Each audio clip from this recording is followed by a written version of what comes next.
आप सभी को नमस्कार। मैं हूं मुकेश कुमार और आप देख रहे हैं जीके बाई मुकेश सर। एक ऐसा मंच जहां तथ्य, तर्क और तैयारी तीनों को समान रूप से महत्व दिया जाता है। आज हम चर्चा करेंगे ऐसे 10 महत्वपूर्ण सामान्य ज्ञान प्रश्नों की जो केवल परीक्षा में नहीं बल्कि आपकी समझ और सोच को भी निखारते हैं।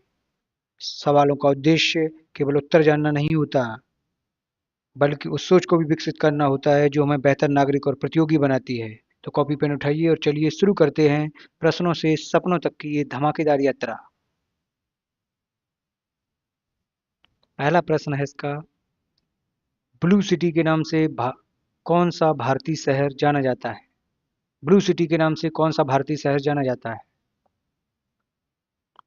ए जयपुर, बी जोधपुर, सी उदयपुर, डी बीकानेर।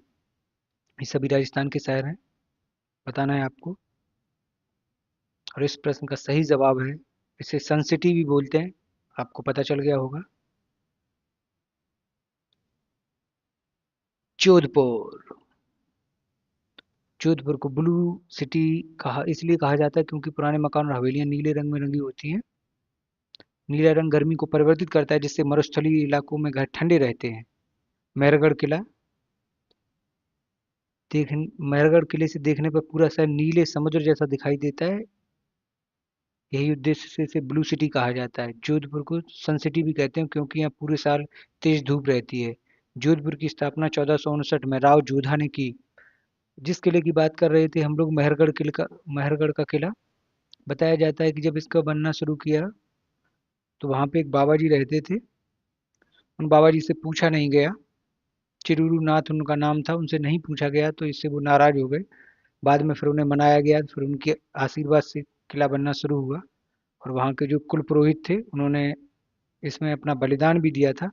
एक मानव की जो बलि देनी थी उन्होंने खुद को समर्पित कर दिया और किले की नींव डाली गई। राजा राम नाम था उनका। इस किले के बारे में ये कहानी थी। और जोधपुर की राव जोधा, अगर हम लोग बात करें राव जोधा की, ये मारवाड़ के राजा हैं, ठीक है। इनका जोधा भाई से कोई संबंध नहीं है। जोधा भाई जयपुर की है, आमेर की रहने वाली। ये मारवाड़ी ये लोग, इनके बारे में वर्तमान समय में ये लोग व्यापारी बहुत अच्छे हैं। कहा जाता है कि जहाँ न जाए रेलगाड़ी वहां पे जाए बैलगाड़ी, और जहां न जाए बैलगाड़ी वहां पे जाए मारवाड़ी। अगला प्रश्न है, फ्रांसीसी क्रांति कब हुई? Option A 1787, B 1789, C 1791, D 1793। France जिसकी राजधानी पेरिस, एफिल टावर पेरिस में है। यूनेस्को का मुख्यालय पेरिस में है। सीन नदी के किनारे है पेरिस। और फ्रांस की राजधानी पेरिस। आपको बताना ये क्रांति हुई है, इसका बारे में हमने एक लास्ट वीडियो में भी शायद बात की थी। इस प्रश्न का सही जवाब है 1789। और फ्रांस की क्रांति से, फ्रांस से ही लिया गया है गणतंत्र, समानता, स्वतंत्रता और बंधुता, ये फ्रांस की क्रांति का नारा है। फ्रांस की क्रांति का जनक है रूसो। रूस की क्रांति का जनक है लेनिन। रूस की क्रांति 1917 में, फ्रांस की क्रांति 1789। फ्रांसीसी क्रांति को आधुनिक युग की जननी भी कहा जाता है। चलिए भैया, अगला प्रश्न है, औद्योगिक क्रांति का प्रारंभ किस देश में हुआ? मतलब वर्तमान समय में जो मशीनीकरण आप देख रहे हैं, आदमी से ज्यादा मशीन की वैल्यू हो गई, अब तो एआई आ गया। वही बताना है आपको, औद्योगिक क्रांति का प्रारंभ किस देश में हुआ? A France, B Germany, C Britain, D America. और इस प्रश्न का सही जवाब है ऑप्शन सी ब्रिटेन। औद्योगिक क्रांति विश्व की सबसे बड़ी और प्रभावशाली घटनाओं में से एक थी, जिसकी शुरुआत 18वीं शताब्दी के मध्य लगभग 1760 ईस्वी में इंग्लैंड में हुई। हाँ, हस्तशिल्प उत्पादन से मशीन निर्भर उत्पादन की ओर बड़ा परिवर्तन थी। औद्योगिक क्रांति के बारे में कहा जाता है, या ये जब जेम्स वाट ने भाप का इंजन बनाया, वो इसी से है। जहाँ भाप से चाय बनी, वहीं की क्रांति चली इंग्लैंड। अगला प्रश्न है, सूर्य के चारों ओर पृथ्वी के एक चक्कर को क्या कहा जाता है? सूर्य पृथ्वी के चारों ओर जब एक चक्कर लगा देता है, एक चक्कर को कहते हैं ऑप्शन ए घूर्णन, बी परिक्रमण, सी कक्षा, डी गति। सही जवाब है ऑप्शन बी परिक्रमण। देख जानते हैं परिक्रमण, पृथ्वी की परिक्रमण गति वह गति है जिसमें पृथ्वी सूर्य के चारों ओर एक निश्चित मार्ग में 365 दिन 6 घंटे में एक चक्कर पूरा करती है। इसी को हम परिक्रमण कहते हैं। यह गति हमारी वर्ष, ऋतु, मौसम और दिवस रात्रि की लंबाई में परिवर्तन लाने का प्रमुख कारण होती है। घूर्णन गति से दिन और रात होते हैं। परिक्रमण गति 365 दिन 6 घंटे, जो 6 घंटे 4 सालों में एक दिन बन जाते हैं, जिसे लीप बर्स कहते हैं। 4 से भाग देने पे निकल आती है लीप बर्स। सूर्य के चारों ओर जो चक्कर लगाए वो है परिक्रमण, और धुरी पे नाचे तो है घूर्णन। ठीक है भैया। घूर्णन गति से सूर्य के चारों ओर घूमने को परिक्रमण कहते हैं। सूरज के चारों ओर जो चक्कर लगाए वो परिक्रमण, धुरी पे नाचे तो घूर्णन। चलिए अगला है आपसे, भारत में सबसे अधिक रोजगार देने वाला क्षेत्र कौन सा है? सेवा क्षेत्र, बी कृषि क्षेत्र, सी औद्योगिक क्षेत्र, डी खनन।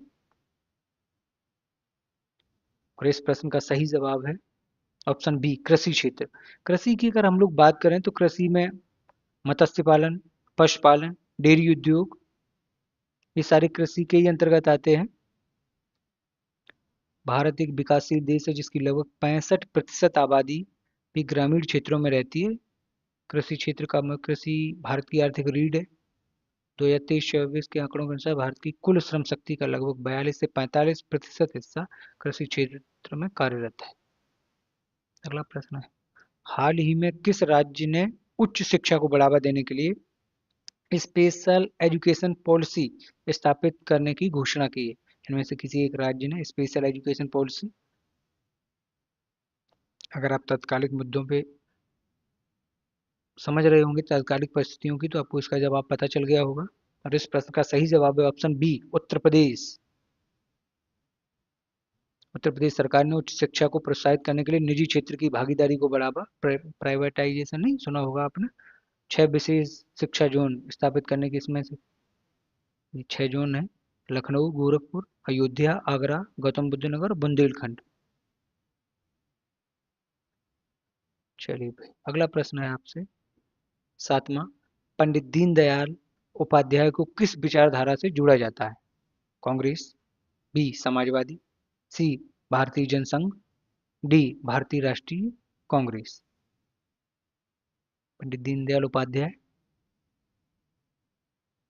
जिनके नाम पे मुगल सराय स्टेशन का नाम भी बदल के कर दिया गया है।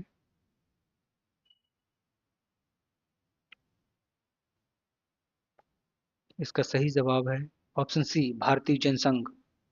भारतीय जनसंघ जो बीजेपी की जननी कह सकते हैं, भारतीय जनता पार्टी की, आज भारतीय जनता पार्टी का पूर्व रूप के प्रमुख विचार और संगठन करता थे। वे एक अच्छे लेखक और पत्रकार भी थे। उन्होंने राष्ट्र धर्म, पंचजन्य और स्वदेश नामक पत्रिकाएं प्रकाशित की।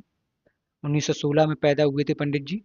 और पंडित जी के बारे में कहा जाता है कि इन्होंने आईसीएस, जिसे आईएएस कह सकते हैं वर्तमान समय में, 2 बार परीक्षा उत्तीर्ण की, लेकिन उन्होंने एक बार भी नौकरी ज्वाइन नहीं की। बहुत बुद्धिमान व्यक्ति थे। उनसे एक कहानी मुझे याद आ जाती है, ये अंत्योदय से संबंधित। पंडित जी के जो जनसंघ का कार्यालय था लखनऊ में, उसके बाहर एक मोची जो चप्पल जूते सिलते हैं वो बैठा करते थे। और वो बड़े ही गरीब थे, लेकिन स्वभाव उनका बड़ा विनम्र था। कहा जाता है कि जब वो रोज पंडित जी कार्यालय में जाते थे तो वो पंडित जी से रोज राम राम करते थे, और पंडित जी से कहते थे कि लाओ तुम्हारी चप्पलों में पॉलिश कर दूं। पंडित जी हमेशा रबड़ की चप्पल पहनते थे, तो रबड़ की चप्पल पे पॉलिश होती नहीं, लेकिन रोज का काम था। जैसे ही पंडित जी कार्यालय गए तो वो उन्हें, जो बाहर पे बैठे हुए हैं काका, तो वो रोज नमस्कार करते और कहते लाओ पंडित जी आपकी जूती में उस पे चप्पल पे पॉलिश कर दें। रोज का काम था। एक दिन क्या हुआ, पंडित जी के मन में आया कि चलो ये रोज हमसे कहते ही रहते हैं, तो आज हम चलते हैं इनसे करवा ही लेते हैं पॉलिश। तो वो लेके गए रबड़ की चप्पल, उस पर पॉलिश तो हो नहीं सकती थी। तो उसने क्या किया, उन काका ने, मोची काका ने उनको उसको चप्पल को साफ किया, धुला और धुल के रखा। तो बड़ी प्रभावित हुए पंडित जी। तो उन्होंने, पंडित जी ने कहा कि चलो कुछ पैसे ले लो, आपका तो काम ही है। तो उन्होंने पूछा बातों बातों में कि पंडित जी आप क्या काम करते हैं? तो उन्होंने कहा कि हम देश को खड़ा कर रहे हैं, देश के विकास के लिए काम कर रहे हैं। तो उन्होंने कहा कि हमें पैसे नहीं चाहिए। उन काका ने कहा कि आप देश के लिए काम कर रहे हैं तो हमने आपका काम कर दिया। और इस बात से बड़े भावुक हुए पंडित जी। वहीं से उन्होंने ये सबका साथ सबका विकास, तो उन्होंने कहा कि अंतिम व्यक्ति तक अगर कोई योजना बनती है उसका लाभ अंतिम व्यक्ति तक पहुंचना चाहिए। ये विचार वहीं से आया पंडित जी को। अगला प्रश्न है, भारत के गति के पहले नियम को क्या कहा जाता है? सॉरी, भारत में न्यूटन के गति के पहले नियम को क्या कहा जाता है? ऑप्शन ए जड़त्व का नियम, बी बल का नियम, सी प्रतिक्रिया का नियम, डी गुरुत्वाकर्षण का नियम।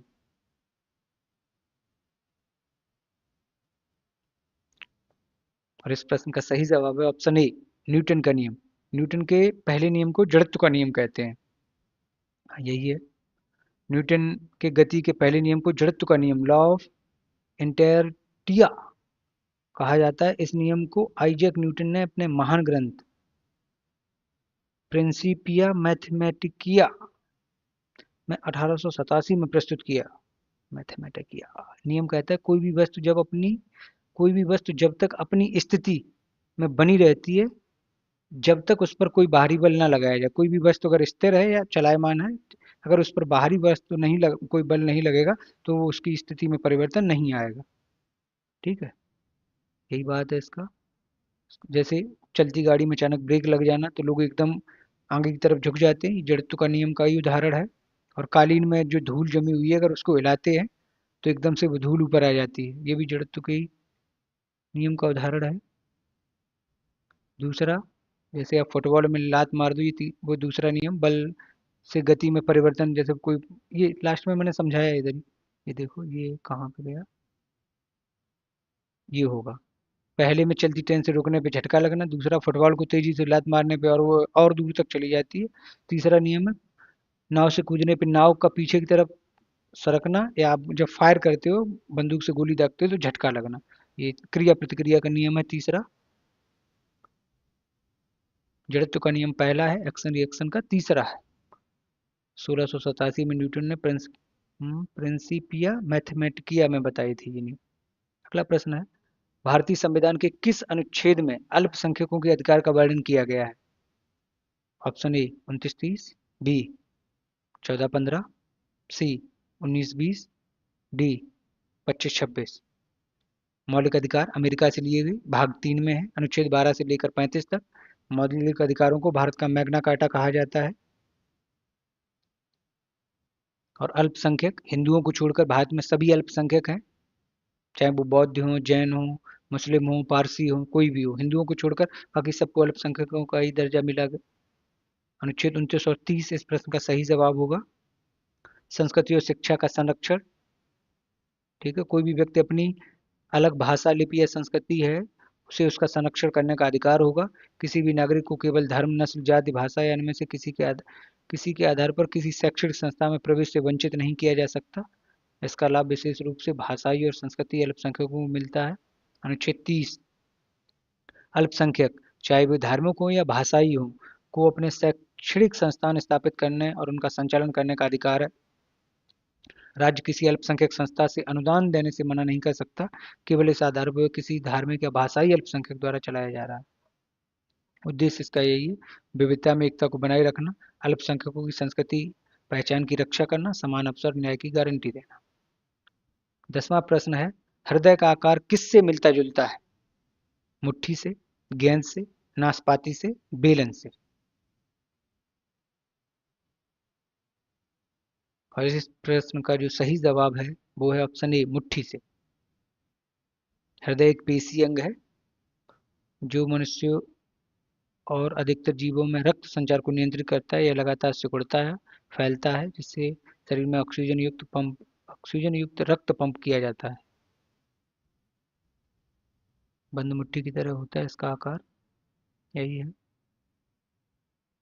एक वयस्क का हृदय लगभग 250 से लेकर 350 ग्राम। 4 कक्ष होते हैं। ये प्रश्न बना है पिछले एग्जाम में। 2 अलिंद और 2 निलय। एक दिन में लगभग 1 लाख बार धड़कता है, नहीं धड़केगा तो हाय तौबा मची जाएगी। 7,000 से 8,000 लीटर रक्त पंप करता है। तो आपने कितने प्रश्न सही किए थे ये कमेंट्स करके बताइएगा।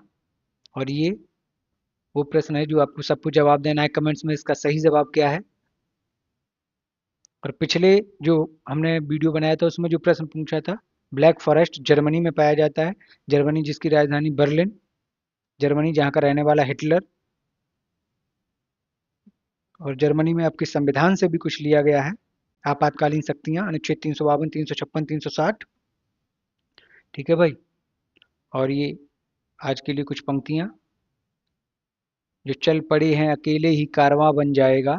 जो चल पड़े हैं अकेले ही कारवां बन जाएगा। जो जले हैं अंदर ही अंदर वो चिराग बन जाएगा। जो चल पड़े हैं अकेले ही कारवां बन जाएगा। जो जले हैं अंदर ही अंदर वो चिराग बन जाएगा। हर सवाल का जवाब है तेरे अंदर कहीं। हर सवाल का जवाब है तेरे अंदर कहीं। खुद पर यकीन कर, तू कमाल कर जाएगा।